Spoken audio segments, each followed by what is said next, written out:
அனைவருக்கும் வணக்கம். நாம் இன்றைய வகுப்பில் 6ஆம் வகுப்பில் இயல் 8இல் உள்ள உரைநடை பகுதி தான் பார்க்க போகிறோம்.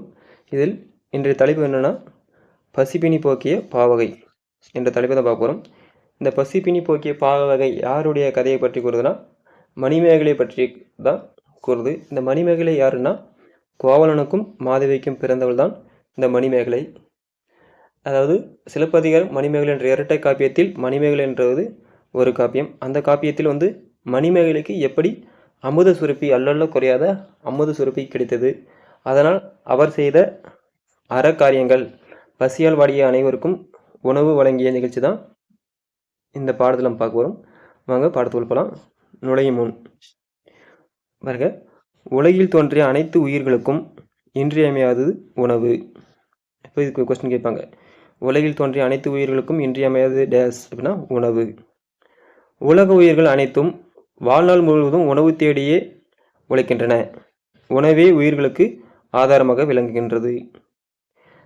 தனி ஒருவனுக்கு உணவு இல்லை எனில் இஜகத்தினை அழித்திடுவோம் என்றார் பாரதியார்.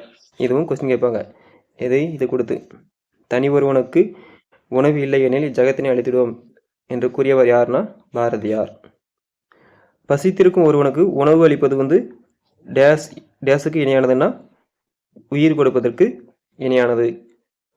பசித்திருக்கும் ஒருவனுக்கு உணவு அளிப்பது டேஸுக்கு இணையானதுன்னா உயிர் கொடுப்பதற்கு இணையானது. இதுவே சிறந்த அறமாகும். எது சிறந்த அறம்? பசியில் இருப்பவனுக்கு ஒருத்தனுக்கு உணவு அளிப்பதே சிறந்த அறமாகும். பாருங்க, இந்த உரைநடை பகுதி ஒரு உரையாடல் நிகழ்ச்சியில் கொடுக்கப்பட்டுள்ளது. இதில் முக்கியமான லைன் இடையிலே இருக்குது, அதை ஆன்லைன் பண்ணி படிச்சுக்காங்க. வாங்க நம்ம கதை பகுதியாக பார்ப்போம். பாருங்கள், இடம் ஃபஸ்ட்டு இடம் எங்கன்னா மணிப்பல்லவ தீவு. இந்த கதையில் யார் யாருன்னா மணிமேகலை, தெய்வத்திலகை இருவரும் உரையாடுவது போல் ஒன்று செய்தி இந்த முதல் காட்சியில் கொடுக்கப்பட்டுள்ளது. மணிமேகலை தனக்குள்ளேயே அந்த தெய்வத்தை மணிமேகலை பள்ளத்தீவை பார்த்து தனக்குள்ளேயே சொல்கிறாளாம், எங்கு பார்த்தாலும் வெண்மணல் குன்றுகள், பூத்து குலுங்கும் செடி கொடிகள், அடர்ந்த மரங்கள், இடையிடையே பொய்கைகள், மனதை மயக்கும் காட்சிகள், ஆக அருமை அருமை. அப்போது அவள் எதிரில் தெய்வத்திலகை வருகிறாள். இதில் அவ்வளோ முக்கியமானது இல்லை, அப்படி பார்த்துச்சுக்காங்க. தெய்வத்திலகை, அழகிய பெண்ணே நீ யார், இங்கு எப்படி வந்தாய்? அதுக்கு மணிமேகலை சொல்கிறா, நான் பூம்பவர் நகரை சேர்ந்தவள். அப்போ இதை பார்த்துச்சுக்காங்க. மணிமேகலை எந்த நகரை சேர்ந்தவள்? பூம்பவர் நகரை சேர்ந்தவள். இது ஒரு கொஸ்டின். மணிமேகலை எந்த நகரை சேர்ந்தவள்னா பூம்பவர் நகரை சார்ந்தவள். என் பெயர் மணிமேகலை. மணிமேகலா தெய்வம் என்னை இங்கு கொண்டு வந்தது. அப்போ மணிமேகலை பள்ளத்தீவுக்கு மணிமேகலை அழைத்து வந்தவர் யாருன்னா மணிமேகலா தெய்வம். இதுவும் கொஸ்டின், முக்கியமான கொஸ்டின் பார்த்து வச்சுக்கோங்க. மணிமேகலையை மணிப்பல்லவத்தீவுக்கு அழைத்து வந்த தெய்வம் யாருன்னா மணிமேகலா தெய்வம். நீங்கள் யாரம்மா, நீங்கள் எப்படி இத்தீவிற்கு வந்தீர்கள் என்று மணிமேகலை அந்த தெய்வத்திலகையிடம் கேட்கிறாள். தெய்வத்திலகை, என் பெயர் தெய்வத்திலகை, நான் இத்தீவையும் இதில் உள்ள புத்த பீடிகையும் காவல் செய்து வருகிறேன். அப்போ இதுவும் கொஸ்டினாக கேட்பாங்க. மணிப்பல்லத்தீவை காவல் செய்யக்கூடிய தெய்வம் யாரு? தெய்வத்திலகை. இது மணிப்பல்லத்தீவை காவல் செய்யும் தெய்வம் தெய்வத்திலகை. பார்த்துக்க, ரொம்ப முக்கியமான கொஸ்டின். பெருமை மிக்கவர்கள் மட்டுமே இத்தீவிற்கு இந்த புத்த பீடிகையை வணங்க முடியும். நீ அந்த பெருமையை பெற்றிருக்கிறாய், இன்னும் நீ அறிய வேண்டியது ஒன்று உள்ளது அப்படின்னு சொல்கிறா. மணிமேகலை அது என்ன அம்மான்னு கேட்குறா. அதுக்கு தெய்வத்திலகை, நம் எதிரில் பூக்கள் நிறைந்து விளங்கும் இந்த பொய்கையை பார், இதற்கு கோமுகி என்று பெயர். அதாவது மணிமேகலை பள்ளத்தீவில் உள்ள அந்த பொய்கைக்கு என்னன்னு பெயர்? கோமுகி என்று பெயர். கோ என்றால் பசு, கோ என்பது பசு, முகி என்றால் முகம், அதாவது பசுவின் முகம் போன்றது. கோமுகம் என்றால் கோ என்பது பசு, முகி என்பது முகம், பசுவின் முகம். கோமுகி என்பது பசுவின் முகம் போன்று அமைந்துள்ள இருப்பதால் பொய்கைக்கு கோமுகி என்று பெயரை பெற்றது. அப்போ பல்லவத்தீவில் உள்ள பொய்கைக்கு என்ன பெயர்? கோமுகி. கோமுகி என்றால் பசுவின் முகம் போன்று அமைந்திருப்பதால் அதற்கு கோமுகி பொய்கை என்று பெயர். பார்த்துச்சுங்க. அடுத்த பேஜ்.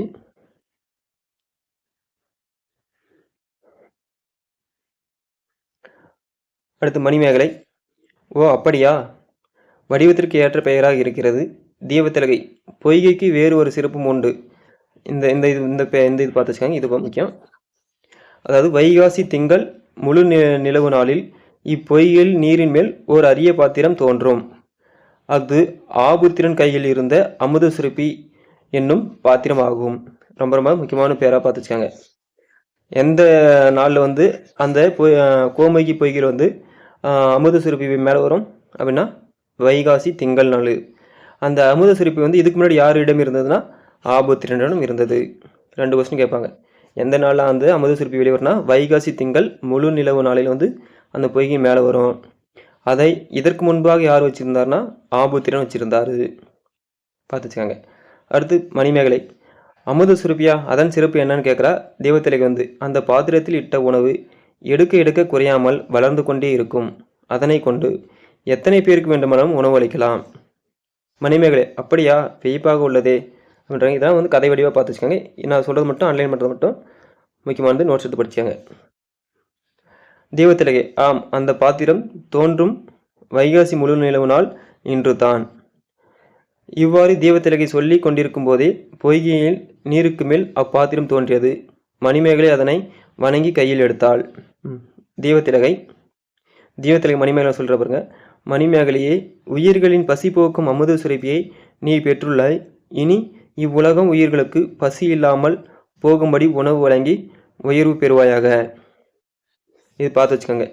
இந்த லைனை கொடுத்துட்டு இது யாரிடம் கூறியதுன்னு கூட இது வரைக்கும் கேட்கறதுக்கு வாய்ப்பு இருக்குது. பார்த்துக்கோங்க. மணிமேகலை தெய்வத்திலகையை வணங்கி அமுத சுரப்பியுடன் விடை பெறுகிறாள். பூம்புகாருக்கு திரும்புகிறாள். ஆதிரியிடம் உணவு பெற செல்கிறாள். அடுத்த காட்சி வந்து யாருன்னு பாருங்க. இடம் வந்து எங்கன்னா ஆதிரியினுடைய இல்லம். கதை மாந்திரர்னா ஆதிரையும் மணிமேகலையும். அடுத்து ஆதிரியின் வீட்டு வாயிலில் மணிமேகலை கையில் அமுத சுரப்பிடம் வந்து நின்றாள். ஆதிரை. யார் நீங்கள் என்று கேட்கிறாள். மணிமேகலை. இவ்வூரில் வாழ்ந்த கோவலன் மாதவி ஆகியோரின் மகள் நாள். அப்போ இது பார்த்து வச்சுக்கோங்க. மணிமேகலை என்பவள் யாருடைய மகள் அப்படின்னு கேட்டால் கோவலன் மாதவி ஆகியோரின் மகள் தான் மணிமேகலை. உங்களின் சிறப்பை அறிந்து இப்பாத்திரத்தில் உணவு பெற வந்தேன். ஆதிரை. ஓ, நீங்கள் தான் மணிமேகலையா? உங்கள் பெற்றோரை பற்றி அறிவேன். உங்களை இன்று தான் காண்கிறேன். இஃது என்ன பாத்திரம்? மிகவும் அழகாக இருக்கிறது என்கிறாள் ஆதிரை. அது மணிமேகலை. இது அல்ல குறையாமல் உணவு வழங்கும் அமுத சுரப்பி ஆகும் என்று மணிமேகலை வந்து ஆதிரியிடம் கூறுகிறார். ஆதிரை. இப்பாத்திரம் உங்களுக்கு எப்படி கிடைத்தது என்று கேட்கிறார். அடுத்து மணிமேகலை. மணிப்பல்லவ தீவுகளில் வந்து நிகழ்ந்த நிகழ்வு புறம் அமுத சுரப்பி பெற்ற வரலாற்று புறம் வந்து ஆதிரியிடம் கூறுகிறாள். ஆதிரை வியப்புடன். அப்படியா, அமுத சுரப்பியின் சிறப்பை அறிந்தேன். அதில் இப்போதே உணவு இடுகிறேன். ஆமாம், இதை கொண்டு என்ன செய்வீர்கள் என்று ஆதிரை வந்து மணிமேகலையிடம் கேட்கிறாள். அதுக்கு மணிமேகலை வந்து, அன்பிற்குரிய ஆதிரியே, ஏழை மக்களின் பசியை போக்குவதே மேலான அறம். உணவு கொடுத்தவர்களே உயிரை கொடுத்தவர்கள் என்பதை உணர்ந்துள்ளேன். அதனால் இந்த பாத்திரத்தில் இருக்கும் உணவை பசியால் வாடும் மக்களுக்கு எல்லாம் வழங்கப் போகின்றேன். ஆதிரை. மிகவும் மகிழ்ச்சி. உங்கள் அறம் செழிக்கட்டும். மக்களின் பசி நோய் ஒழியட்டும். இதோ இப்போதே அமுத சுரப்பியில் நான் உணவை இடுகிறேன். சும்மா வாசிச்சு மட்டும் பார்த்துக்காங்க. ஆதிரை அமுத சுரப்பியில் உணவை இடுகிறாள். மணிமேகலை அமுத சுரப்பியை கொண்டு உடல் குறையுற்றோர், பிணியாளர், ஆதரவற்றோர் ஆகியோருக்கு உணவு அளிக்கிறாள். பின்னர் பூம்புகாரில் உள்ள சிறைச்சாலைக்கு சென்று அங்குள்ளவர்களுக்கு உணவிடுகிறாள். இரண்டாவது காட்சியில் முடிஞ்சது. இரண்டாவது காட்சியில் என்ன பார்த்தோம்? மணிமேகலை வந்து ஆதிரியிடம் சென்று ஆதிரியிடம் வந்து அந்த அச்சய பத்திரத்தில் வந்து உணவு வாங்கிறாள். உணவு வாங்கினோடனே அடுத்து எங்கே போகிறாருன்னா உடல் குறையுற்றோர், பிணியாளர், ஆதரவற்றவர்களுக்கு உணவு வழங்குறதுக்காக செல்கிறாள். அடுத்து வந்து பூம்புகாரில் உள்ள சிறைச்சாலை சென்று அங்குள்ளவர்களுக்கு உணவிடுகிறாள். 2 நிகழ்வு பார்த்துருக்கோம். முதல் நிகழ்வு என்ன பார்த்தோம்? முதல் காட்சியில் மணிமேகலை வந்து மணிப்பள்ளத்தீவுக்கு வந்து அழைத்து சென்றது யாருன்னா மணிமேகலா தெய்வம். மணிப்பள்ளத்தீவில் இருந்தது யார் யார்? தெய்வத்திலகையும் மணிமேகலையும். அங்கே என்ன நிகழ்வு இருக்குன்னா வைகாசி திங்கள் நாளில் வந்து அமுத சுரப்பி வந்து வருது. அதை வந்து மணிமேகலை வந்து பெறுகிறாள். இந்த நிகழ்வு வந்து அங்கே பார்த்தோம். அடுத்து காட்சி 3. காட்சி 3 பாருங்கள். இடம் அரண்மனை. கதை மாந்தர்கள் யாருன்னா சிறைக்காவலர், மன்னர், மணிமேகலை. சிறைக்காவலர்.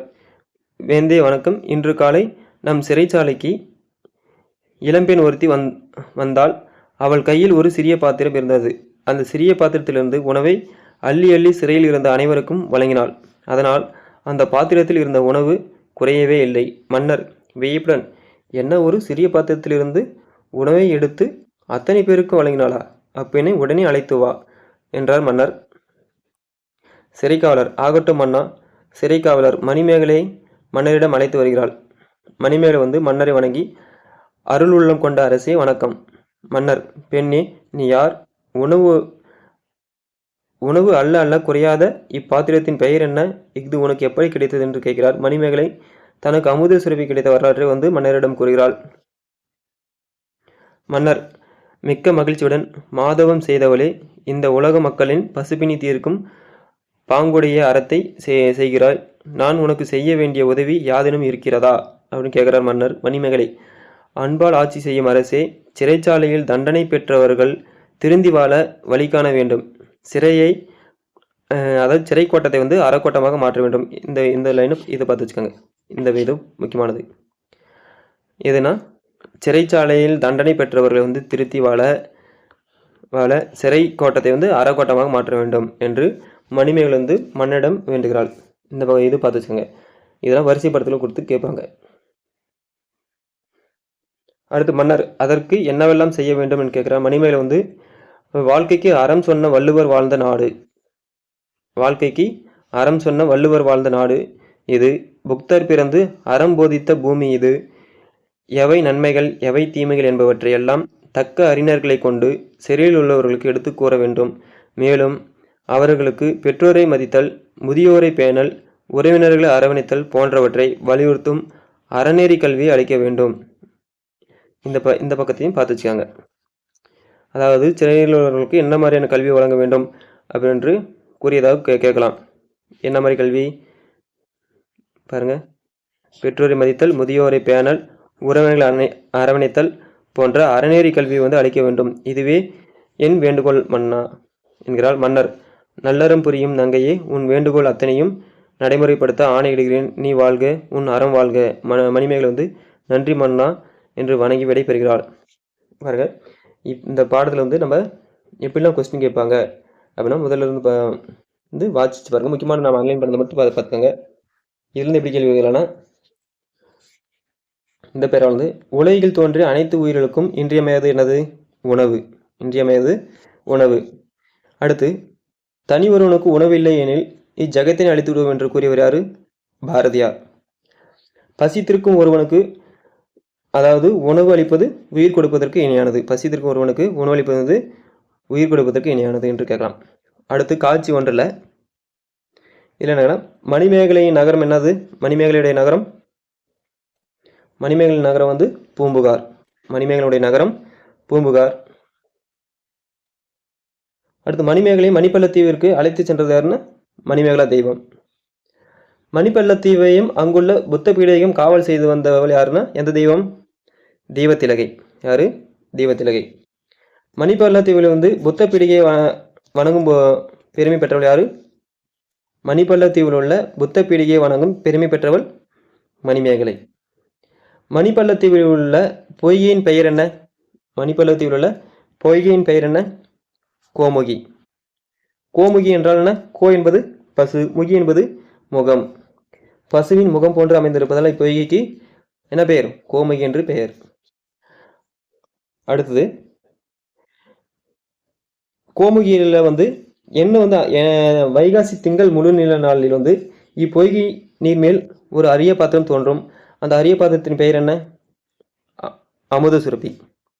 இந்த அமுத சுரப்பி இதுக்கு முன்னே யார் கையில் இருந்ததுன்னா ஆபுத்திரிடம் இருந்தது. அமுத சுரப்பில் உள்ள உணவு எடுக்க எடுக்க டேஸ் அதிகரிக்கும், குறையும். என்னன்னு கேட்டால் என்ன குறையாது, எடுக்க எடுக்க குறையாது. மணிமேகலைக்கு அமுத சுரப்பியின் வரலாற்றை கூறியவள் யார்? தெய்வத்திலகை. மணிமேகலைக்கு அமுத சுரப்பியின் வரலாற்றை கூறியவள் யாருன்னா தெய்வத்திலகை. மணிமேகலை அமுத சுரப்பியை பெற்று எந்த நாட்டுக்கு சென்றார்? எந்த நாடு சென்றார்னா அவருடைய சொந்த நாடான பூம்புகாருக்கு சென்றார். அடுத்து, ஆபுதிரியிடம் பூம்புகார் நகரில் வாழ்ந்த கோவலன் மாதவியின் மகள் யாரு? பூம்புகார் நகரில் வாழ்ந்த கோவலன் மாதவியின் மகள் யாரு? மணிமேகலை. மணிமேகலை அமுத சுரப்பியில் முதலில் பிச்சை பெற்றது யாரு? மணிமேகலை வந்து அமுத சுரப்பியில் உள்ள முதலில் பிச்சை பெற்றது யாரிடம்? ஆதிரியிடம். யாரிடம்? ஆதிரியிடம். ஏழையின் மக்களின் பசியை போக்குவதே மேலான அறம், உணவு கொடுத்தவரே உயிர் கொடுத்தவர் என்றவள் யாரு? அதாவது ஏழை மக்களின் பசியை போக்குவதே மேலான அறம், உணவு கொடுத்தவரே உயிர் கொடுத்தோர் என்று கூறியவர் யாரு? இங்க இருக்கும்.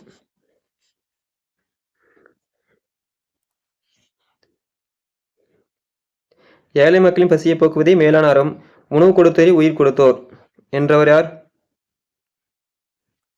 யார்? மணிமேகலை. மணிமேகலை அமுத சுரப்பியை கொண்டு உடல் குறையுற்றோர், பிணியாளர், ஆதரவற்றோர் ஆகியோருக்கு டேஸ் அளித்தாள். என்ன அளித்தார்? உணவு. என்ன அளித்தால்? உணவு அளித்தோர். அடுத்த கேள்வி, பூம்புகார் சிறையில் உள்ளவர்களுக்கு அமுத சுரப்பியால் உணவளித்தல் யாரு? பூம்புகார் நகரில் உள்ள சிறைச்சாலையில் உள்ளவர்களுக்கு வந்து அமுத சுரப்பியில் இருந்து உணவளித்தல் யாரு? மணிமேகலை. மன்னனிடம் சிறைக்கோட்டம் அரைக்கோட்டமாக மாற வேண்டும் என்று வேண்டுகோள் வைத்தவர் யாரு? மன்னனிடம் சிறைக்கோட்டமானது அரைக்கோட்டமாக மாற வேண்டும் என்று வேண்டுகோள் வைத்தவர் யாரு? மணிமேகலை. மணிமேகலையின் வேண்டுகோள் என்ன வேண்டுகோள் இருந்தது? நன்மைகள் தீமைகள் பற்றி தக்க அறிஞர்கள் கொண்டு. மணிமேகலை வேண்டுகோள் இதுல வந்து கூற்றுக்காரன் கொடுத்து கேட்கலாம். நன்மைகள் தீமைகள் பற்றி தக்க அறிஞர்கள் கொண்டு சிறைச்சாலைகளிடம் எடுத்து கூற வேண்டும். பெற்றோரை மதித்தல், முதியோரை பேணல், உறவினர்களை அரவணைத்தல் போன்றவற்றை வலியுறுத்தும் அறநெறி கல்வியை அளிக்க வேண்டும் என்று கூறியவர் யாருன்னு கேட்கலாம். மணிமேகலை, தீவத்திலகை, அடுத்து வேற யாருன்னு கேட்கலாம். ஆதிரை, ஆபுத்திரன் யாருன்னு பேர் கொடுத்து கேட்கலாம். அடுத்து, நல்லறம் புரியும் நங்கையே, உன் வேண்டுகோள் அத்தனையும் நடைமுறைப்படுத்த ஆணையிடுகிறேன், நீ வாழ்க என்றவர் யார்? மணிமேகலை பார்த்து நல்லறம் புரியும் நங்கையே, உன் வேண்டுகோள் அத்தனையும் நடைமுறைப்படுத்த ஆணையிடுகிறேன் என்று கூறியவர் யார்? என்று கூறியவர் பூம்புகார் நகர் மன்னர், பூம்புகார் அரசர் என கருதலாம். அடுத்து சரியான விடையை தேர்ந்தெடுத்துள்ளது. மணிமேகலை தெய்வம் மணிமேகலை அழைத்து சென்ற தீவு எந்த தீவு? மணிப்பல்லவ தீவு. மணிமேகலை கையில் இருந்த அமுத சுரப்பில் உணவு இட்ட பெண் யாரு?